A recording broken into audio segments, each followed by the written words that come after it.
की course fees देनी होगी ऐप के लिए।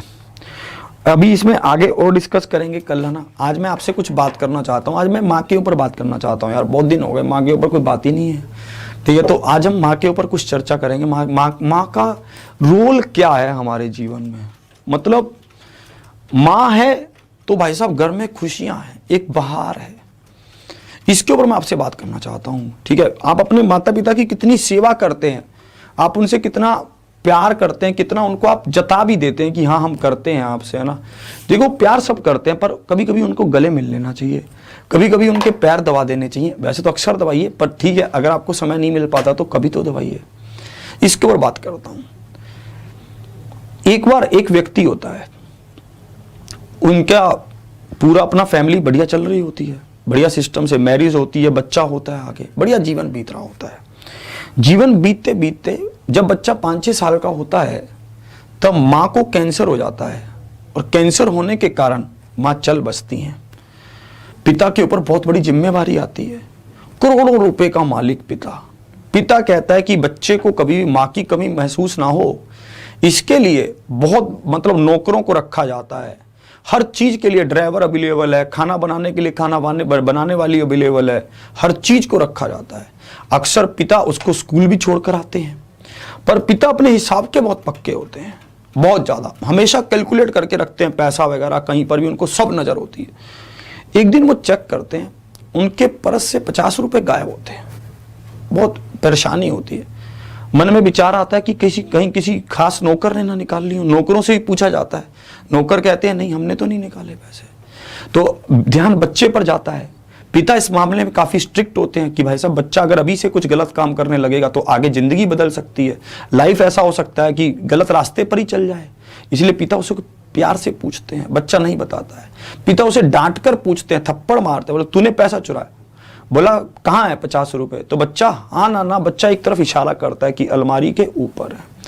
भाई साहब पिता देखते हैं, पिता को कुछ मिलता नहीं है, बच्चा रोने लगता है। रोता रोता बच्चा नींद में चला जाता है, सो जाता है। मतलब अक्सर ऐसा ही होता था बचपन में। हम लोग भी जब रोने बहुत ज्यादा रो लेते थे तो क्या होते थे, सो जाते थे।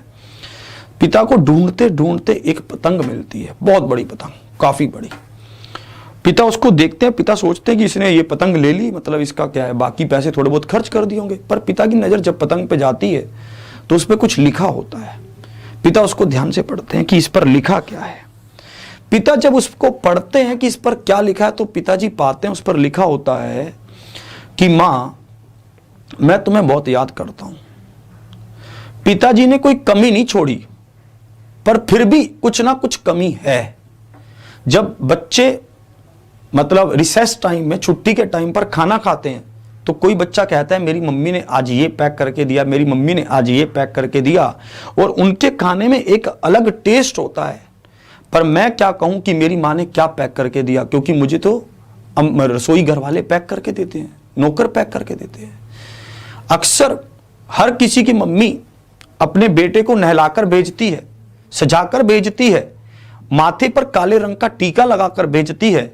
और मैं अपने तरफ जब देखता हूं तो मुझे तो पापा रोज कह देते हैं कि तुम खुद ही नहा लो या फिर नौकर तुम्हें नहला देंगे। मैं तो हर रोज अपने आप से तैयार होकर जाता हूं। मुझे तुम्हारी बहुत याद आती है कि तुम कब मुझे सजाओगी, तुम कब मुझे तैयार करोगी और कब वो काला टीका लगाओगी। पापा ने कोई कमी छोड़ी नहीं है, पर बस इतनी सी कमी मुझे लगती है कि माँ होती है। मुझे तुम्हारी वो गोद चाहिए जिसमें सब बच्चे जाकर कहते हैं कि मम्मी की गोद में कल नींद बहुत अच्छी आई। मुझे वो तुम्हारी गोद अगर मिल जाए तो मैं चैन की नींद सो पाऊं।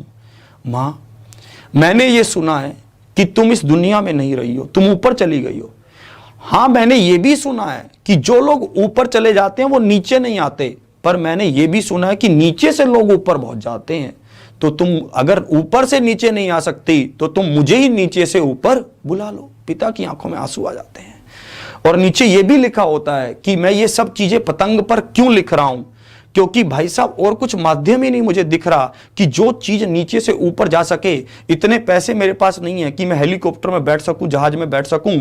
मुझे सिर्फ इतना समझ आता है कि पतंग आसमान में जाकर तुम्हारे तक ये संदेश तुम्हें दिखा जरूर सकती है।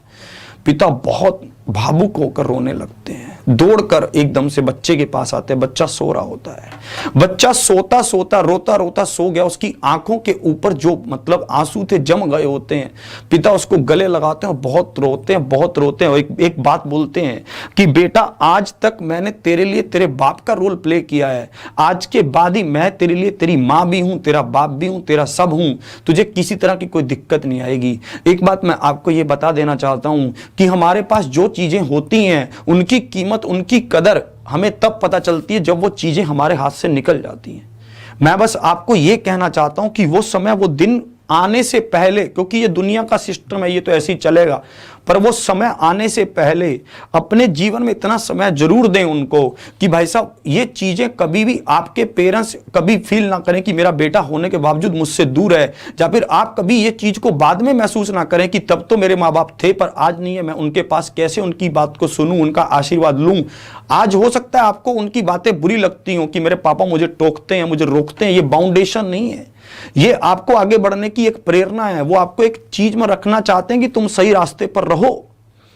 मैं आपको यही समझाना चाहता हूं कि ये जीवन के आनंदित पलों, उनके एक्सपीरियंस को इकट्ठा कीजिए और उनके एक्सपीरियंस से अपने आप खेलिए। ये जीवन में ये पॉसिबल नहीं है कि हर चीज अपने आप एक्सपीरियंस की जाए।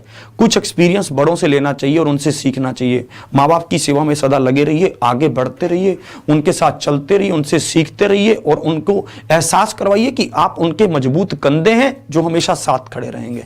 और रामलीला सेशन